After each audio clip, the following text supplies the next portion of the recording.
Hello, everyone. This is Neal with Graveside Paranormal presents Spirits by the Graveside. Today's date is 11/19/21. Ladies and gentlemen, welcome in our new co-host, Jill Urchak. Hello. Hey, Jill, how are you? I'm fabulous. How are you? I'm fantabulous. I want to welcome you in. Thank you. You are going to be my new co-host on Spirits by the Graveside, and I could not think of a better person to help me because I need a lot of help. Don't we all? Don't we all? So I want to welcome you in. Tell us a little bit about yourself so all our viewers know. Okay, so I've been born in Chicago, Southside Sox fan Catholic. We got that part covered, and I've been doing Chicago radio for, I think it's been 26 years.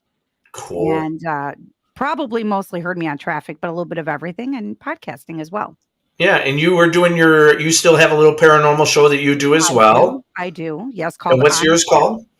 On a Quest Paranormal. And then I have my own podcast about anything that freaky people that aren't like us like to listen to.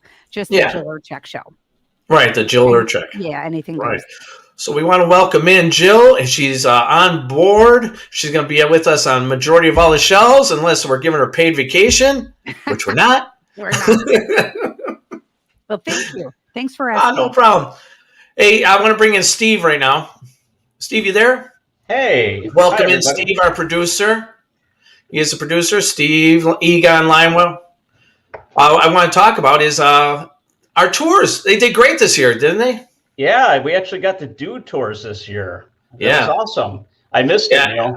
It's a good time. Yeah, this time last year we were very disappointed. Mm-hmm. Yeah, couldn't do anything. Man. We were very locked down. Bad. Yeah. But I promised, and we followed through. Me and you followed through, and we got it done. We were basically sold out on every tour, and we had a lot of fun, and our customers were just great. What happened was we tell them take pictures, take audio, doing this and that, and we came across a bunch of videos. We even got pictures that went all the way to MSN, which was great. Oh wow! For the Archer Woods, the Weeping Lady of Archer Woods, where we were able to get those two pictures by one of our customers, Miss Schultz, I think it was. Yeah, that was awesome. So I want to thank everybody who came out to all that. I want to thank you. I want to thank Michelle. I want to thank my daughter, Tori. And, of course, Sue. I have to thank my wife, Sue Gibbons. She did a great job hanging out with us every single night. She did call in FMLA one time. That was one time only. But every other night, though, she was having a drink and eating some candy. So I wanted to thank her for that. Thanks, Sue. Tonight, guess what I'm doing? Guess what I'm doing, Joe? What? You know what I'm doing, Steve? I'm going to go see Ghostbusters. Oh, it came out. Yeah. I'm going tonight, you see? See? Bam! There you go. Yeah, I'm going tonight. I'm going to go to the Marcus movie theater. I got 9 o'clock tickets. We're going to go out there, and we're going to have some fun. Did you know that you can now buy your concessions online? No, you can't. No. Yeah, I bought my M&Ms. I bought the popcorn. I bought my water. So when I walk in, they just you give your name. They're supposed to hand it to you. Really? Yeah, that's something different. I'll say the theaters are nice now. You're spread out. It's nicer than most living rooms. And I just go for the popcorn. Yeah, stay for the mice. So if I get there before you, Neal, and I say, "Hey, my name is Neal Gibbons," you think they'll give me your? No, I don't think it works like that. Okay. Yeah, I get a little code on my phone. Oh, okay. Yeah, so watch like 10 people show up saying, "I'm Neal Gibbons. I got 9:00 tickets." Yeah, you're gonna have people go in there ahead of time now. Gross. Hot dog. Yeah, no, that's not gonna work on. But what we want to do right now is we want to welcome in our roaming UK reporter, Paul Garrett Proctor.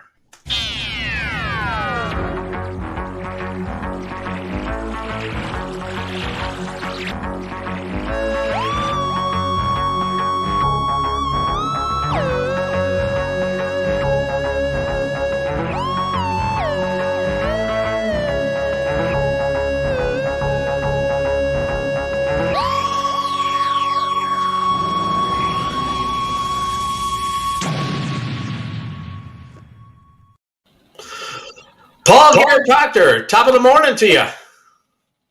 A little bit more Irish than English. Thank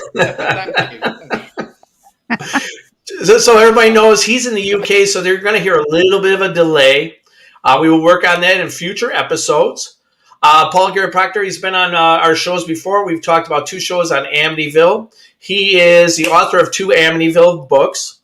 He is going to be coming on our show once a month, tuning in with us and tell us what hauntings are going on in the UK. And tonight, remember, the 5th of November, 1605, Guy Fawkes and the Gunpowder. Paul, can you tell us a little bit about that? I certainly can, yeah. So 1605, as you say, 5th of November. This was a time that there was a failed attempt to blow up Houses of Parliament by a group who were wanting to end the persecution of Catholics. Now, the attempt was also to blow up King James I. This resulted in Guy Fawkes himself being arrested in now, this was before the gunpowder was exploded, yeah? And what is that the actual leader was like Catesby. He fled from London to where I live right now, called Holbeach House. To London, it would take about 4 hours in a car. That's how long it took them back in 1605. Anyway, this was where they were captured. Now, Holbeach House to this day still has bullet holes in the wall, the original old wooden door, and there is a priest hole in one of the dining rooms. It's covered over with a very thick piece of glass, and time-wise, you could kind of get down and walk quite a long way. House that's not too far away. You wouldn't dare go down it now. So this was kind of the history that led us to the British bonfire night every 5th of November. Remember, and which we would have the bonfires, firework displays, and it's tradition to have an effigy of Guy Fawkes that would be put on the fire and burnt every year. Some people still keep up with that, but not everyone. So that's the basic history. Obviously, people who are interested can easily look up more online because there would be tons of information out there if you're wanting to look into it more deeply. Now, my own personal connection to all of this now is that I worked at Holbeach House, where the conspirators were captured. And these days, it is a nursing home for people. Now, this time was 1997. I was not quite 19 at the time. And there were many people who would say, no, this is kind of a spooky old place, you know. Oh, okay, yeah, well, maybe it is, maybe it isn't. And you'd hear things, you'd hear people say, in that particular corridor, it's always cold. In that particular room, there's a feeling that you could. And I would start to observe this. Now, something I discussed briefly with Neal just the other day was the fact that the new section added on to the party ended up being far more spooky, as though something had disturbed the land, and even more kind of unusual goings on happened there. Mainly that residents who were actually of sound mind would report seeing these figures looking through the bedroom windows. Now, bear in mind, they were on the second floor, so no one could possibly stand outside but those windows and be standing on, solid ground. Now, there was a part in the old house, particularly creepy, where I did have experience myself. Now, in England, we would say the toilet. You say the bathroom over there. Right, the bathroom. It was the staff restroom. Or the crapper. It was the... Yeah, let's say it as it is. Yeah. I went up to use the staff restroom, and I was in there, and the door handle kept turning. And I was called out, I'm just going to be a minute, okay? I'll just be a minute. So I went out the door, and there was no one there. Now, this was particularly freaky because it was the old part of the house with very creaky floorboards, and you could hear someone coming a mile off if there was someone up there. Yeah. And the residents whose rooms were on the floor, they were residents who couldn't get out of bed themselves. They needed help. They couldn't, mobilize themselves. And so I was quite freaked out, and I couldn't get downstairs quick enough at this point. I don't blame you. Yeah. Like Jill, she would probably be just running right out. And I'd be out the door. I wouldn't care if I give everyone a free show. No. Yeah. Well, it was that same kind of area of the house. It was one of those rooms that was near to that staff bathroom. That one of the elderly, well, I say elderly because she was elderly actually, but she was one of the senior nurses.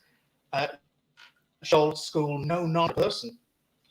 And she was in this room, she put her hands in the vanity unit, to push her right into it. Turn around. Really? On there. And it was a resident who was in bed, not capable of getting out of bed themselves. And as we said, some people you think, oh, well, maybe you imagined it. But this lady I'm talking about, she didn't feed you a load of nonsense. She was very straight-laced. And so there was something kind of in that area. Now, there was a resident who, I say this kind of dementia, and she did come out with some very strange things all the time, and a lot of the time we'd be saying, yeah, that's nice, darling. That's nice. Yeah. Okay, great. Yeah. At a particular time, she's taking her food and throwing it on the floor a bit. And we're like, darling, what am I doing? I'm feeding the children. Feeding the children. Feeding children. Not the mice. Children. Not the mice. Yeah. The same lady was also, her room, her bedroom, was again near to the bathroom. Now, this was an experience I had that I could never validate, really explain what happened. But I was on night shift, and I went into her room, which she talked and talked to herself. It's part of her condition. I was like, it's okay, we're here now. I switched the light on, and she was sat in the middle of the room on the floor. And the safe rails on the bed was still up. There's no way she could have got out by herself. She hadn't fallen because she wasn't hurt. And she's so frail, it would have hurt. And she would have been injured if she'd fallen out. So unless some very sadistic member of staff had come in there to do that as a practice, there was no explanation as to how this lady got out of that bed and moved into the middle of the floor. That's some weird stuff. Well, Paul, I'm gonna have to stop you because you keep going in and out. And I'm not trying to be rude, believe me, but we just keep hearing that and going in and out. It's like clicky. But you know what? You and I will contact again. Once again, Paul, thanks for coming to hold us. You're coming from the UK. It's 1:00 in the morning with Paul. I applaud you for doing that. Ladies and gentlemen, we are going to make sure that this Paul, my buddy, my pal, my chum, is going to be back at the end of January. And me and him actually have something really cool planned. Hopefully some other idea for Amityville. Paul, once again, thanks for coming out. Bye, Paul. My pleasure. Thanks for having me. All right. Happy Thanksgiving. And to you. Thank you. Bye-bye. All right, brother. Bye. Bye-bye. Bye. All right. You know what? It's something we got to work on our UK connection. So in the future, we're going to make sure that that's taken care of, ladies and gentlemen. Because Paul's a really great guy. I mean, he's got a lot of knowledge for us, especially out in the UK. See, I'm hearing this in my ear, Jill. Oh, yeah. Because Steve asked me to put this in my ear. No, one time I had to give a full-on Travis report, and the whole thing was coming back to me. I was like, "Oh yeah." Kind of freaks you out. You're like thinking that you're hearing voices. Yep. But we forgot to do one thing, Jill. This is Spirits by the Graveside. What do you got tonight, Jill? Well, it's funny. The Exorcism of Emily Rose, and I had not seen that movie. I heard about it. I think I just was watching a lot of other things. And I came across Anneliese, but I'm not sure. Is it Michelle? I'll be honest. How to put Michael? It's not Michael. Michelle. That's the thing. Which is what I don't know what it is, because a lot of people say Michael or Michelle, but how can you say Michelle? She wasn't from France. It's Germany. Right. So, Michelle. No, I don't know. Michelle. I do. Bless you. Yeah. Thank you. Name. Yeah, but I didn't realize that's what that movie was based upon. Did you see the movie? Yeah, I saw it some years back. Okay. And this poor woman, because this happened in the 50s. Well, I should say she was born in the 50s. So to me, that's not that long ago. It's not like we're talking 300 years ago. I don't know how you view time, but man, she was possessed, supposedly very possessed, died very young, very tragically. Right. And, yeah, she was she was actually born September 21st, 1952. And then she died about 24 years of age on July 1st, 1976. She 1976. Her, like you said, inspired the movie The Possession of Emily Rose. And Anneliese was born in Leifburg, Germany, to Joseph Michael, or Michelle, or Michael, however we want to say it, Michael. And also her mom, Anna. Anna was very strict and very religious. The dad was like a passive guy, but they say, like, don't mess with the guy kind of a mentality. Anneliese actually went through 67 Catholic exorcisms. Jesus. 67. Ugh. I don't know what the number is when you stop. 68? But that's a lot. No, that wasn't funny. It was really tragic. Yeah, definitely tragic. She had a Catholic background. Family had a deep Catholic background where she went to church twice a week, probably on Wednesdays and definitely on Sundays. She would suffer from sleep paralysis, which would cause her to urinate the bed at night at the age of 16. Convulsions and trances, which would put her in a state. Neurologist diagnosed her, but he gave only his professional opinion because there was a EEG that was done that she had temporal lobe epilepsy. But once again, it was from not the EEG, because there was nothing wrong with the EEG. It was from his personal opinion. But some of the weird tidbits, she also had pneumonia and was admitted to the sanatorium for TB and dropped out of school in 1970. After 4 epileptic episodes, she did have another EEG that did indicate some kind of anomaly in her EEG. And then she would then start to get Tegretol, which was a thing for, I believe, schizophrenia or bipolar. Okay. So that was given to her.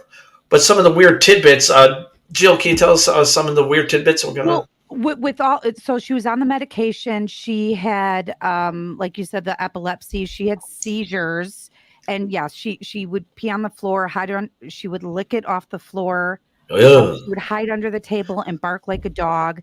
Neighbors can hear her screaming. But here's the weird thing: with all of this going on, now mind you, this was back in, if she was born in 52. Yeah, 1952. So, there's a disorder that I never heard of called Geschwind, if I'm pronouncing that correctly, syndrome. Yes. Which causes you to act in an excessively religious manner. Okay.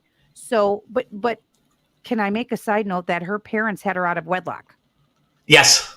And that the mom must have felt severely guilty. I'm Catholic. I can relate to the guilt to a point, that she was almost condemning herself throughout the pregnancy when she was born. The mom was. Well, it was actually your daughter, Martha, was the one that was born out of wedlock. And she had to wear a black veil to get married, I believe. And Anneliese then was born. Oh, Martha was. Oh, that's not okay. Yeah, and she died sometime later. Oh, I saw the research as Anneliese was born out of wedlock. But okay, either yeah, way, that's what I got. I mean, of course I could be wrong. I've been wrong before. No. So Anneliese was born second. Correct. And Martha, a girl by the name of Martha, was the one who was born, and she was the one born out of wedlock. Yeah. Okay. So, and the father tried to become a priest after. So well, I don't know. Did he? Yeah, he tried to become a priest. You can't become a priest if you're married with a kid. Yeah, that's what I'm saying. But I think what they did was they went head on. I'm so sorry, for doing that. That's anyway. So I think some of that was passed on. But she okay, so she ate spiders. Yeah. I don't know if you saw that. She ate coal. She bit the head off of a dead bird. Mm-hmm. So I said she climbed under the table. She barked like a dog. This whole thing is so sad. And she also ruptured all of her tendons and ligaments for genuflecting. How many times is it? 400 to 600 times. Yeah, she would do 400 squats a day. And genuflecting, and she just ripped her bones. And that was part of the exorcism, was that she had a genuflect. Oh. And you're only doing all these exorcisms, over 67 of them. And like you said, she would go under a table, bark like a dog, rip off her clothes. Mm-hmm. Some of the kids, when she was put in a sanatorium, they make fun of her, say she was possessed. You have a mom who was shunned by the church for having a baby out of wedlock, and she probably pushed all her strong beliefs upon her children, which is already a psych thing going on with these kids then. So you got all that going on. What about when she would see religious items and stuff? What happened, Jill? So she okay, so she wanted, I don't know at that point she wanted an exorcism for herself, but nobody believed her. And you know what? You can't say everyone needs an exorcism. The Catholic Church just does not allow that still to this day, because everybody would be getting them. So what happened was she was somewhere else. I don't know if she was local, but she couldn't walk past religious statues. She just could not walk past them. People were noticing this, that she couldn't walk past these statues. And there was a guy, maybe he was a priest from another town, that said, no, this woman is probably possessed, because it wasn't normal. And that she gave off a hellish smell. Now, Neal, we talked about this, which is so scary, because you're like, what would that be? I don't want to know. Right. And I told you that when I came across something like that, it smells like burnt rubber to me. Ugh. It smells like a rubber tire burning. It's a very distinct smell. But it's horrible. But you knew what it was. How did you know what that was? Because when we talked before, I told you about, in my regular professional career, I actually came across a guy like that once. And I don't want to get too much into it, because it has to do with my other aspect of life. But you could just tell right off the bat that this young man was totally possessed. There was something deeply wrong with this guy. And I understand there's a fine line between a psych disorder and an exorcism, someone being possessed. I understand that. And I really do believe that everybody, before you call something an exorcism, I think people should actually find medical and mental help first. You should not right off the bat, like let's say Anneliese's parents. They brought in Father Alt and Father Renz in 1975. They brought them in, and they wanted to do away with anything medical or mental with that. They did not want to rely on that. So they brought these two priests in to perform these exorcisms. And they continued on, like we said, for like 67 times. There was no medical care. There was no mental care that came in. Mom and Dad did not want it to happen. So it's something that bad that really, really did happen. Now, the priest, Father Alt, he actually, let's go back for a second. The movie The Exorcist the book came out in 1971. Okay. The movie The Exorcist came out in 1973. Anneliese did not see any of these priests for exorcisms till 1975. It was actually August 3rd, 1975. During that time period, Father Alt read this book, saw this movie. You cannot tell me the most popular movie in America, The Exorcist, that Anneliese did not see or read this book. So I believe that sometimes, and I'll give my full analysis at the end, just like you will, but what's to stop somebody from actually trying to live what they're reading or seeing on a movie? What do you think? Meaning, could Anneliese been acting like she was possessed? Because actually, Father Alt was he really, really wanted to take on this case, and he wanted to take it on. He said he took it on like right away, and he was big into reading that book, The Exorcist. Really? You saw the movie The Exorcist. Could he have be leading her in? You think it was a perfect storm? It may have been a perfect storm. He might have had some issues. He might have wanted this, and then. You know, you're working with a girl who is already probably a little mentally unstable. You're giving her attention. And then all of a sudden, you might be working in your thing, believing that there might be a possession. He did reach out to the church to do an exorcism, which they did a small one at first. And they call it the Great Exorcism after 8 of them, 3 or 8 of them. And could he have been manipulating her mind to believe that she was possessed? Don't get me wrong. She was taking medication. What was causing her, in my opinion, to see like demonic phases. She was already in a mental unstable. Right. Yeah, she was already mentally unstable. Yeah, but was that miscalculation in the brain, or was that this? I guess that's the great mystery. But then how do you give off a hellish smell? Right. Well, you know, take for instance, if someone defecates, okay? All right, let's say someone's in a mental state, because I've come across people. Okay. Let's say they're in a mental state, they don't wash.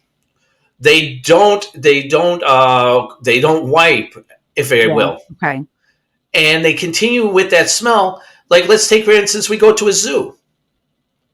These animals aren't cleaning themselves. When people sometimes are in a psych state, they might be in a room where they haven't taken a bath or a shower. This girl's already not eating. She has malnutrition. Mm-hmm. So I'm sure that the teeth are going bad, decaying, which is going to cause real bad breath. Yeah. You know? So things like this could be what's causing the smell. If all of a sudden you come across somebody who hasn't worn deodorant in like 3 days and they went for a 3 mile run, they're going to smell like a lot of ass. I've smelled many asses. I don't know if that's the plural form, but you know, I'm just saying. Yeah. You know, and it's amazing to me that the parents decide not to get any mental or mental help after wanting to do these exorcisms. But like you said, this was a long time ago. It wasn't that long ago in the grand scheme of life, but it was totally different.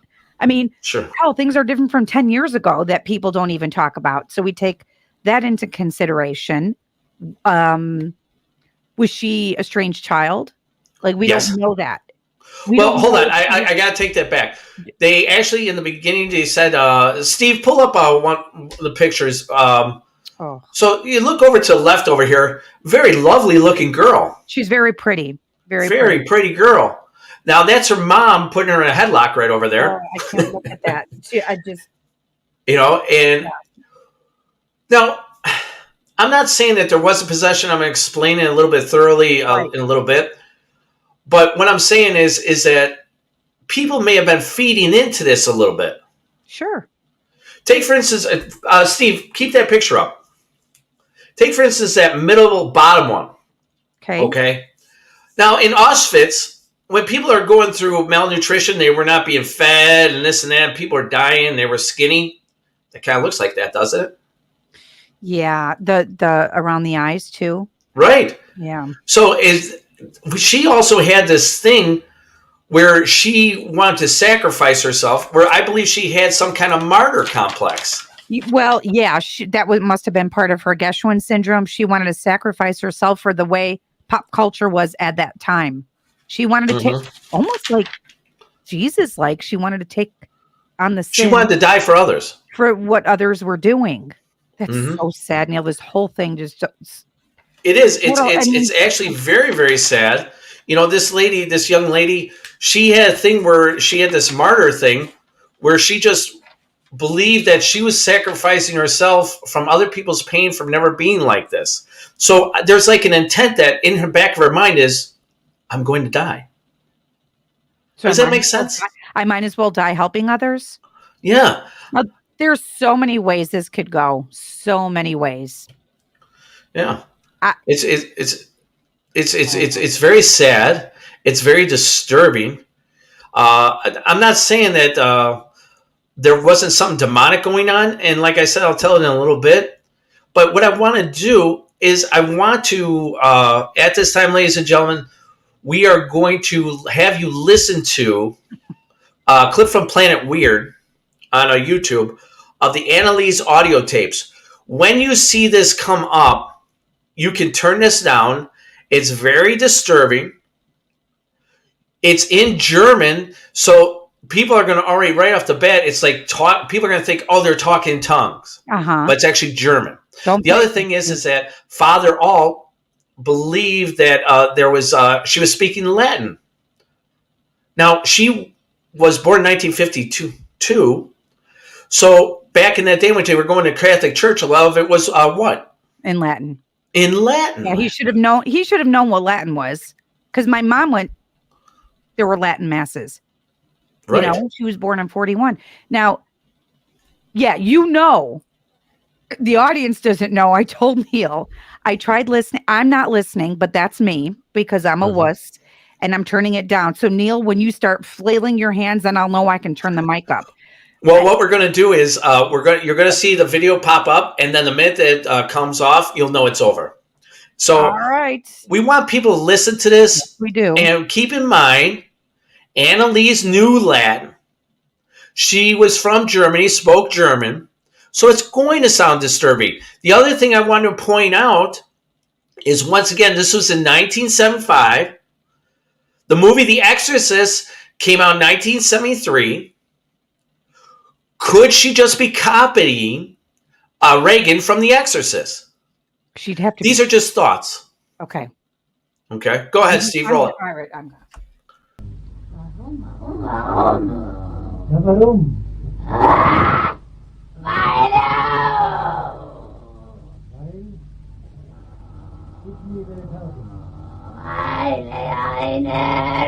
Nein, ich sag's nicht.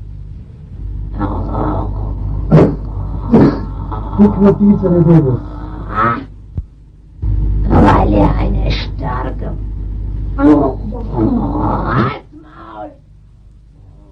Ja. Weil eine starke Waffe ist. Gegen Satan und alle Dämonen. Ja, gegen uns. Ich muss es jetzt sagen.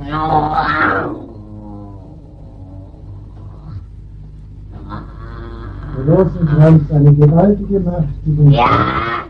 Satan und So machen die Komplizen wieder schon an.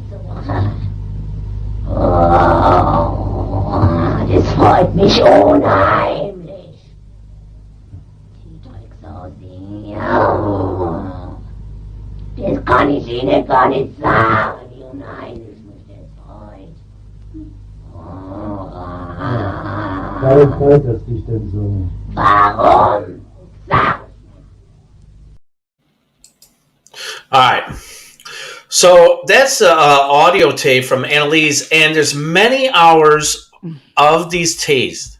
Now, I am going to say this, is because I've explained it before, is that I hear things in my left ear. I made sure I put these headphones in my left ear when I was listening to this, and I'm going to be my honest opinion on what I'm hearing. For some reason, I am hearing something else with that voice, and I ran over it over and over again. I'm not saying there was something demonic, but there was definitely something coming through when she was talking. At least I'm hearing something weird. I almost heard almost like music, and I don't understand why I'm hearing that. I don't know if other people pick up on that, but I made sure that I listened in my left ear when I did that. It is very disturbing. It scared the shit out of me when I first listened to it. I turned it off right away, and I said, "What in the holy hell am I listening to?" I walked away from it, and I said to myself, "Neal, you gotta listen to this. This is what you're doing. You gotta do what you're doing." So I put it back on. I listened, and I said, "Damn. This is crazy." Yeah. What and what does Neal say to me? Don't listen in your house. Well, that did it. I'm like, okay. So I was outside. I had about not even 10 seconds. I go, oh no. That is not happening. And you can I add this? Yeah. During her exorcisms, I don't know if you read this, revealed the names of bad people, demons that she was supposedly talking to. This is according to the Washington Post. She served as host to the souls of Cain, Judas, I don't even want to say his name and give him credit, the L demon, and Hitler, along with Nero. I'm not sure who Nero is.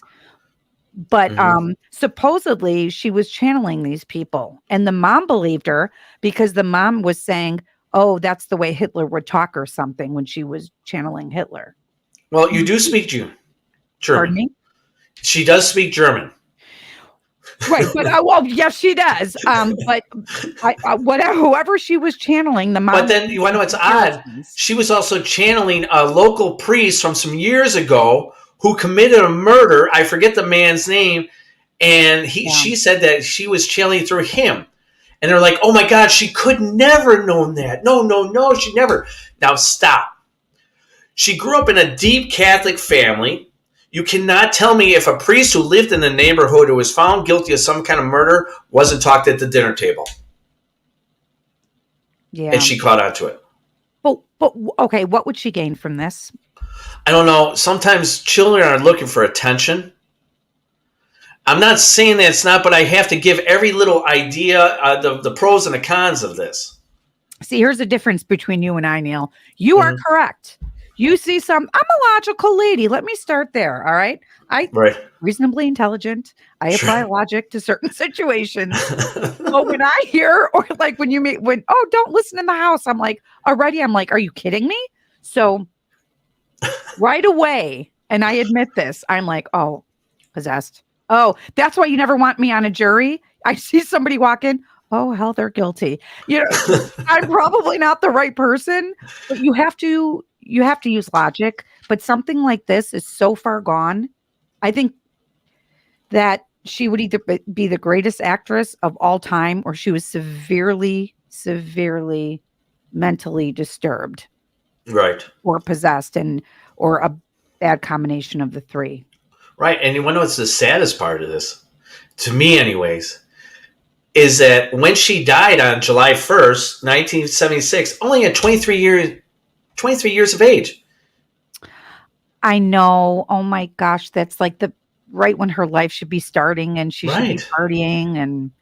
And her father, her mother, Father Oralt, and Father Reyes. Was it Reyes? Hold on, let me just make sure.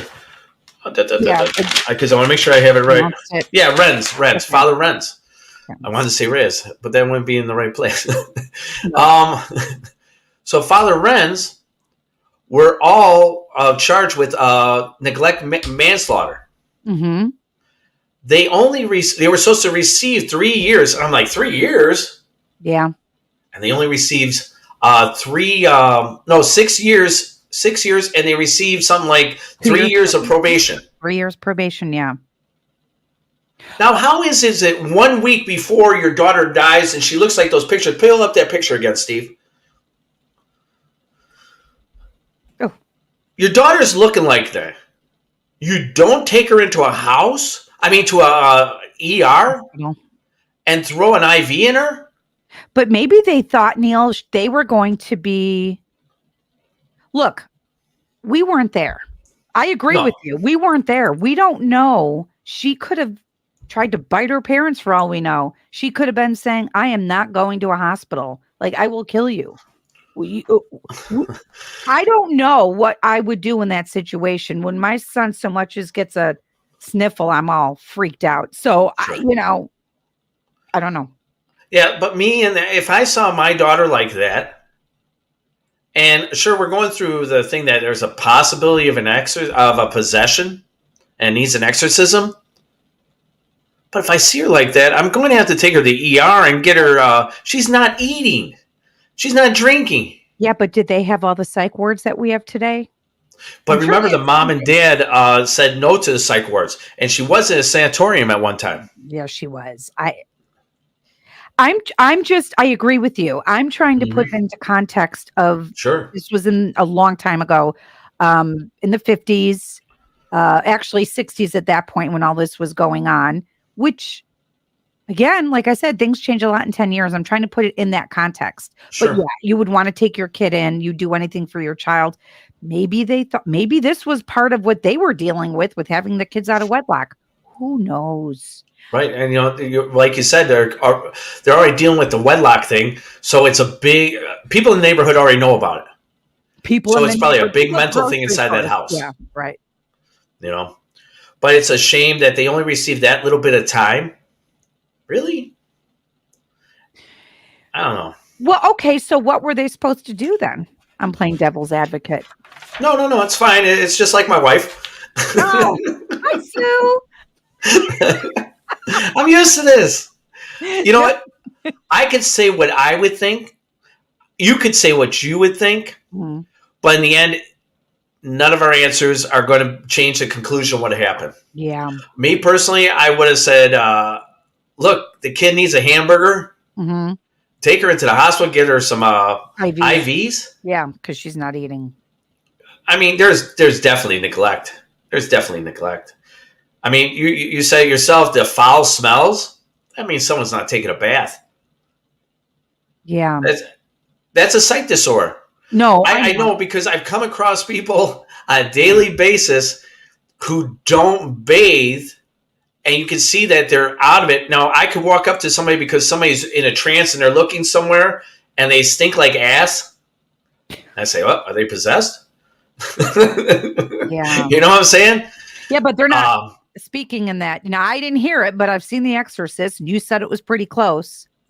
I have to admit that voice was very close to Reagan's. Oh. Is it that the way that we're supposed to know that everybody's possessed? Is that how they're supposed to act? It sounds like to me that was learned from a movie. I'm just saying. The timing was suspicious. I'll give you that. The timing was suspicious. Either way, you see what a pretty girl she was. Oh, and, gorgeous.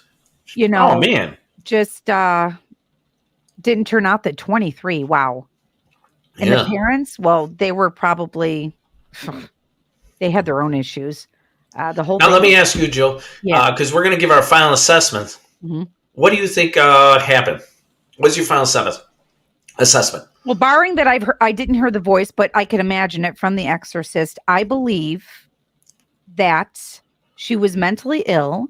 And when you are in that state of being mentally ill, evil knows. Evil will attack you. We talked about this when we went to lunch. Evil will attack you at your most vulnerable. Okay. Yes. So I do believe that got into her psyche. I believe it was a combination of she had issues to begin with, then she had medication, and then some evil thought, well, this is a perfect target. I'm going to creep in. So I think it was a combination of both. However, I do believe it started from the guilt. Maybe, I'm assuming her parents put on themselves, I think kind of seeped into her.